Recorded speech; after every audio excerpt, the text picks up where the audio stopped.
क्या आपको बार बार सांस फूलने की समस्या होती है? क्या खांसी और सीने में जकड़न ने आपकी जिंदगी को मुश्किल बना दिया है? अगर हाँ तो आज हम इस वीडियो में जानेंगे अस्थमा यानी दामा क्या है, इसका लक्षण क्या है, इसका कारण क्या है और 7 ऐसे घरेलू उपाय के बारे में जो कि वाकई में अस्थमा को ठीक करने का ताकत रखता है। अस्थमा एक श्वास संबंधित बीमारी है जो कि आपके फेफड़े को प्रभावित करता है। इस केस में ब्रोंकियल ट्यूब में सूजन आ जाता है जिसके कारण मांसपेशी आपस में आकर कस जाती है और फिर व्यक्ति को सांस लेने में परेशानी होने लगता है। जब भी व्यक्ति सांस लेता है तो उसके सांस से एक सीटी जैसे या फिर घरघराहट सी आवाज निकलता है। इसलिए अस्थमा को समय रहते ही इलाज करना सख्त आवश्यकता है। अस्थमा क्या है और कैसे होता है? जब भी आप सांस लेते हैं तो हवा आपके मुंह और नाक से होते हुए फेफड़े तक पहुंचता है। आपके फेफड़े में छोटे छोटे वायु मार्ग होता है जो कि ऑक्सीजन को छानकर ब्लड को देता है, लेकिन जब आपके वायु परत में सूजन आ जाता है तो उसके वजह से व्यक्ति को सांस लेने में परेशानी होने लगती है, साथ ही खांसी जैसी समस्याओं का सामना करना पड़ सकता है। अस्थमा के प्रकार, अस्थमा के कारण और लक्षण को ध्यान में रखते हुए अस्थमा को 2 भागों में बांटा गया है। नंबर 1, इंटरमीडिएट अस्थमा यानी कि रुक रुक करके आना।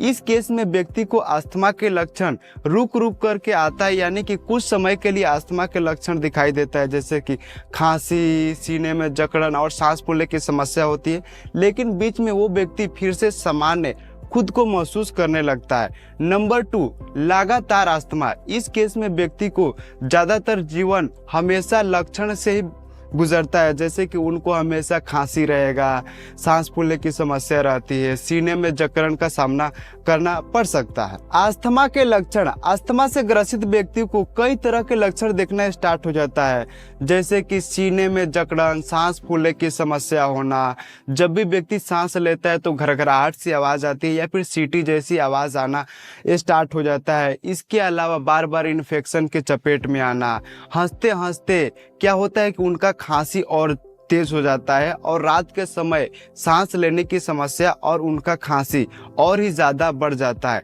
इसके अलावा जब भी वो घर में कोई काम करता है तो घर में उड़ने वाले धूल के वजह से उनको एलर्जी होता है और फिर सांस लेने की समस्या उत्पन्न होना स्टार्ट हो जाता है। अस्थमा के कारण, अस्थमा के कई कारण है। नंबर 1, अनुवांशिक। अगर आपके माता पिता को अस्थमा है तो ये आपको भी होने की अधिक संभावना है।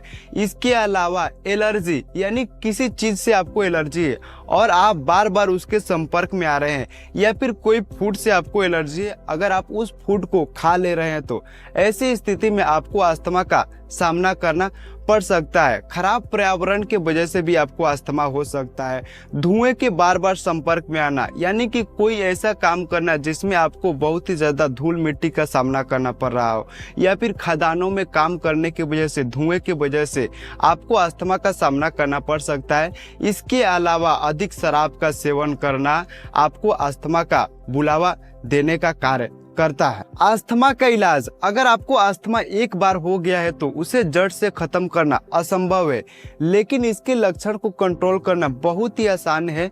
इसलिए आप इसके लक्षण को बहुत ही आसानी से कंट्रोल कर सकते हैं। इसके लक्षण को कंट्रोल करने के लिए कुछ दवाई, जीवन शैली में बदलाव और घरेलू उपाय करके इसके लक्षण को बहुत ही आसानी से आप कंट्रोल कर सकते हैं। कुछ दवाई जैसे कि आप इनहेलर का इस्तेमाल कर सकते हैं, इससे आपकी श्वास नली खुल जाती है और फिर आपको सांस लेने में मदद कर सकता है। इसके अलावा नेबुलाइजर, यह एक तरह का मशीन है जिसमें कुछ लिक्विड दवाई डाला जाता है और फिर आप इसको भाप के रूप में लेते हैं और आपको काफ़ी ज़्यादा उसी समय रिलीफ देने का कार्य करता है। आपको अपने जीवन शैली में कुछ बदलाव करने की सख्त आवश्यकता है, जैसे कि धूल धुएं के संपर्क में आने से आपको बचना चाहिए, खराब पर्यावरण से आपको दूर रहना चाहिए, पालतू जानवरों के बाल से भी व्यक्ति को एलर्जी होता है और फिर अस्थमा हो सकता है। इसलिए आपको ऐसे स्थिति में पालतू जानवरों से दूर रहने की आवश्यकता है। जब भी आप घर से बाहर निकले तो ठंडे वातावरण में अपने नाक और मुंह को अच्छे तरीके से ढक कर निकलने की आवश्यकता है। आप अपने डाइट में ऐसे फूड को शामिल कीजिए जो कि आपके इम्यून सिस्टम को मजबूत करने का कार्य करता है। कुछ ऐसे घरेलू उपाय जो कि वाकई में अस्थमा के लक्षण को ठीक करने में मदद कर सकता है। नंबर 1, अदरक। अदरक में ऐसे गुण पाया जाता है जो कि सूजन को कम करने में मदद करता है। इसका इस्तेमाल कैसे करें? 1 से 2 अदरक ले लें और उसे अच्छे तरीके से कूच देने के बाद आप पानी में डालकर उसे उबाल लें 5 मिनट तक।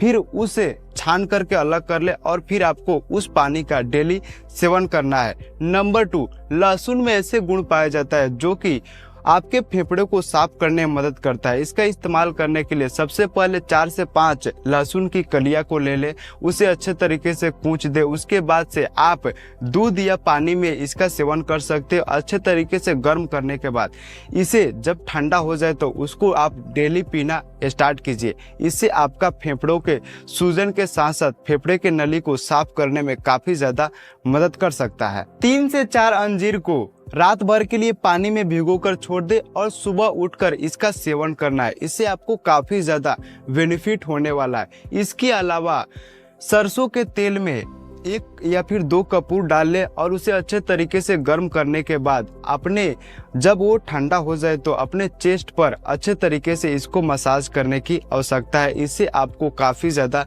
रिलीफ मिल सकता है। इसके अलावा तुलसी और शहद, इसमें तुलसी में कई तरह के एंटीबैक्टीरियल गुण पाया जाता है जो कि आपको बेनिफिट देने का कार्य करता है। इसका इस्तेमाल कैसे करना है? जैसे कि 4 से 5 तुलसी का आप डायरेक्ट सेवन भी कर सकते हैं या फिर उसके रस को निकालकर उसमें शहद मिलाकर इसका सेवन कर सकते हैं। अजवाइन में ऐसे गुण पाया जाता है जो कि आपके कफ को साफ करने में मदद करता है। इसलिए आपको 1 गिलास पानी में 1 चम्मच अजवाइन डाल देना है। उसके बाद से उसे अच्छे तरीके से गर्म करने के बाद आपको इसका सेवन करना है। इससे आपको काफ़ी ज़्यादा बेनिफिट मिलेगा अस्थमा के लक्षण को कम करने में।